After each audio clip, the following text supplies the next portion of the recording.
I'm so sorry. I just really love books. Okay. Hey everyone.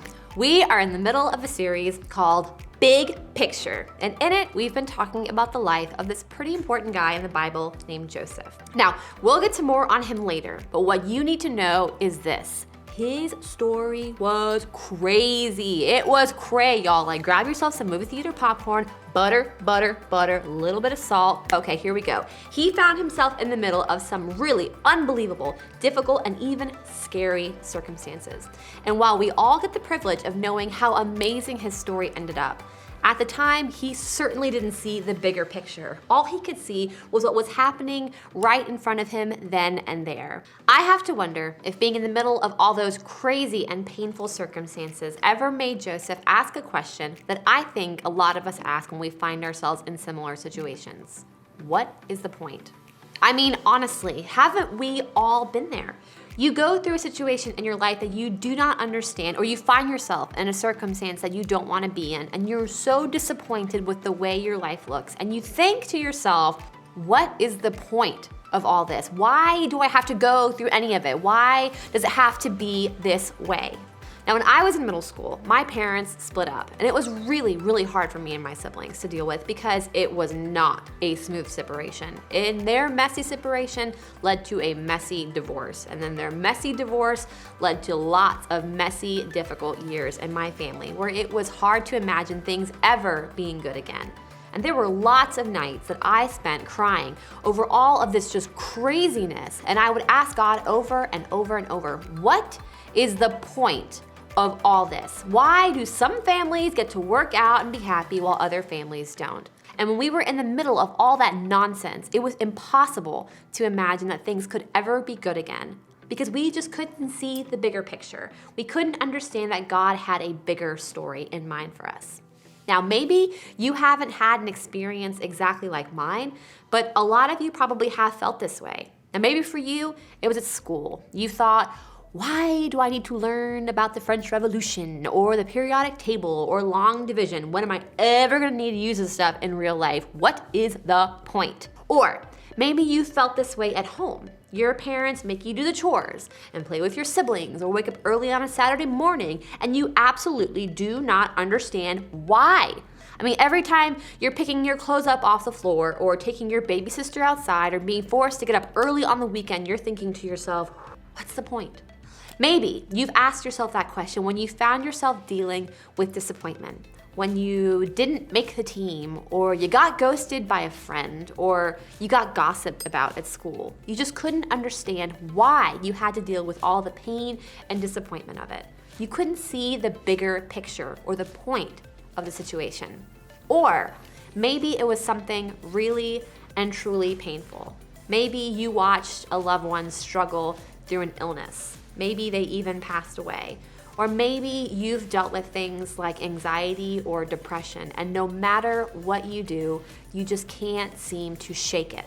Now, maybe your parents are going through a divorce, or you've been placed in foster care, or someone close to you hurt you in a way that you don't know how to come back from. Those things certainly make you wonder, what is the point to all of this? Maybe you even feel this way about your faith. You come to church, you crack open a Bible a couple of times, you say a few prayers here and there, but nothing really feels different. And you keep trying to connect with God, but nothing seems to happen, and you're left wondering, what's the point? The truth is, we all experience difficult things throughout our lives, and when we're in the middle of those difficult things, we often ask that same question, what is the point? We don't see any good in the situation, and we don't experience the outcome that we hope for. And we don't see any part of the big picture, we just see our pain. When we feel that way, it's nearly impossible to believe that anything good could come from it, isn't it? Well, that brings us right back to our pal, Joseph. So grab your movie theater popcorn, here we go. His life is recorded in the portion of the Bible called the Old Testament, and that's the first half of the Bible written before Jesus came to the earth. So remember how we said Joseph found himself in the middle of a lot of difficult and painful and frustrating circumstances? Well, after his own brothers threw him down a well, and then he was sold off into slavery, Joseph was taken to Egypt to work for this guy named Potiphar. And just as things were starting to look up for Joseph, he was put into a really difficult situation, falsely accused of something he didn't do, and he was thrown into prison as punishment. Talk about unfair. I mean, can you just imagine how Joseph must have felt sitting there in prison? I know what I'd be thinking. It'd be something like, God, you have got to be kidding right now. I mean, things couldn't get any worse for me. How long is it supposed to last? What is the point of any of this? Now, I think these are definitely fair questions for Joseph to have asked. I mean, he tried so hard to do the right thing and remain faithful to God. And this was where it got him, in jail? I mean, if I were Joseph, I definitely would have had a hard time seeing the big picture.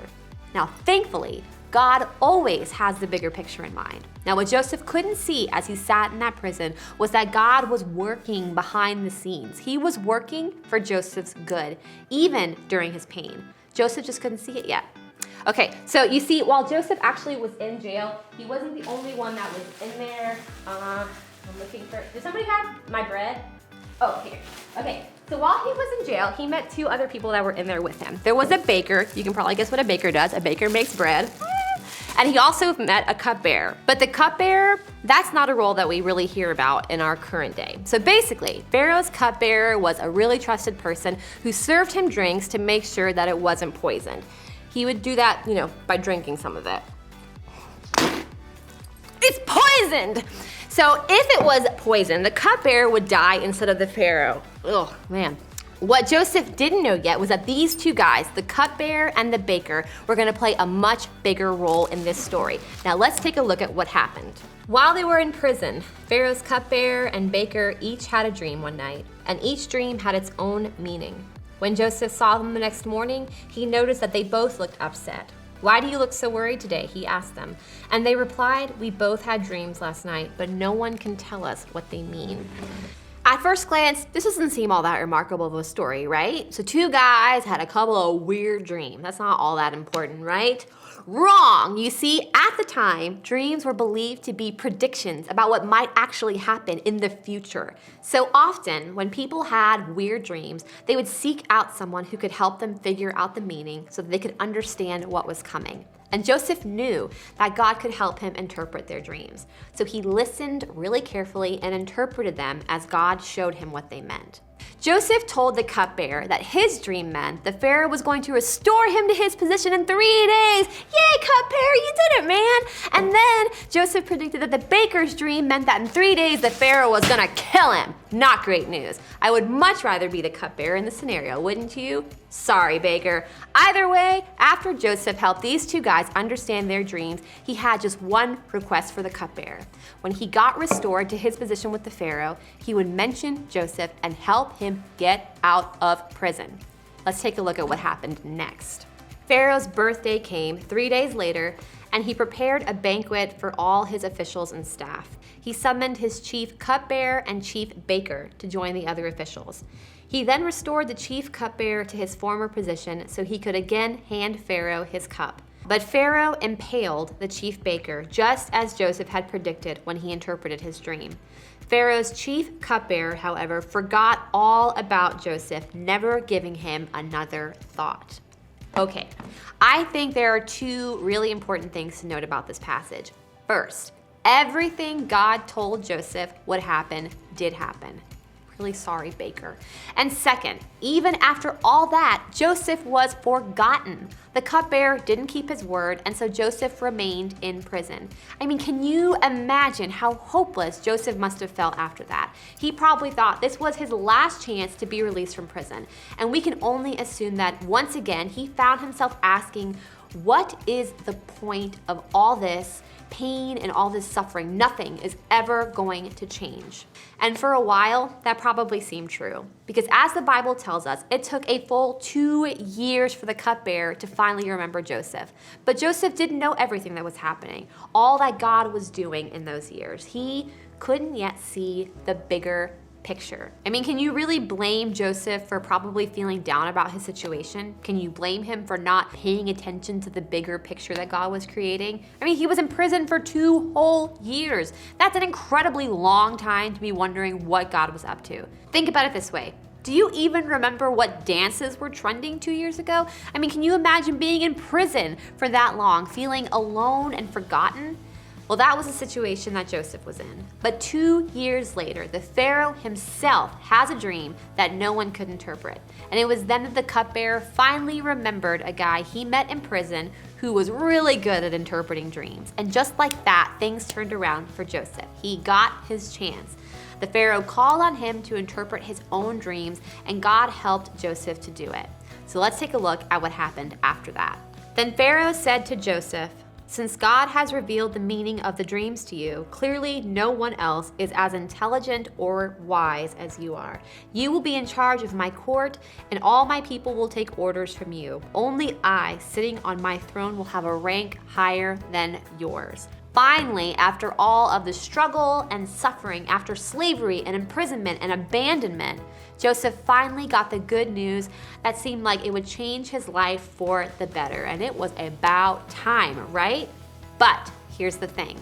This isn't about Joseph finally getting good news. This isn't even about his happy ending or the nice promotion he got. It's about the bigger picture. What Joseph didn't realize during that time in prison was that God was writing the bigger story. Joseph didn't see that right there and then in the middle of that painful and difficult circumstance, he was positioned to do something great, something only he could do. Joseph's story was painful and filled with problems, but through those problems, God was creating a better future for Joseph. Joseph just had to be willing to trust that God could use him right where he was. That even during Joseph's pain and problems, God was working behind the scenes for his good. And the same can be true for you. We may never understand why we're dealing with the things we're dealing with or why we are facing our circumstances, but we can trust that just like there was for Joseph, there is a bigger picture for us. And while creating our bigger picture, God is working for our good. And that good may not always look the way we think it will. And it certainly didn't for Joseph. And we may never actually figure out why we had to go through the tough things that we had to go through. But when we trust God right where we are, we can trust that He's working toward what is best for us, even if we can't see it or don't understand it. In other words, when you can't see the bigger picture, trust that God is working for your good. So, how do we do that? Well, instead of struggling to find the point in our pain, how do we trust that God is working for our good? I think we can start with these steps. First, exercise faith. On a daily basis, and maybe even sometimes on an hourly basis, choose to believe and trust that God is good and that He has everything under control.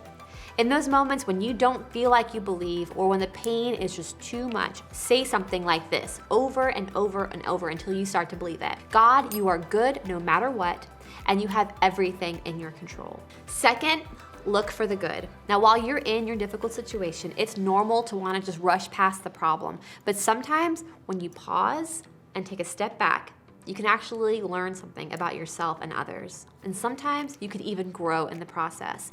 And while you won't always see the ways that God is working for your good, you can still make a choice to look for it. And you can even look back on the times when God worked for your good, even when you didn't realize it at the time. Third, seek encouragement. When you lose sight of the truth that God is working for your good, lean into someone else. Ask them to tell you a story of when God was working for their good, even when they couldn't see the bigger picture. Use their experience to encourage you during difficult times.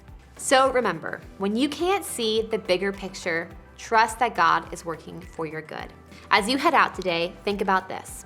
What's one situation in my life right now that I don't understand the point of? Still poisoned.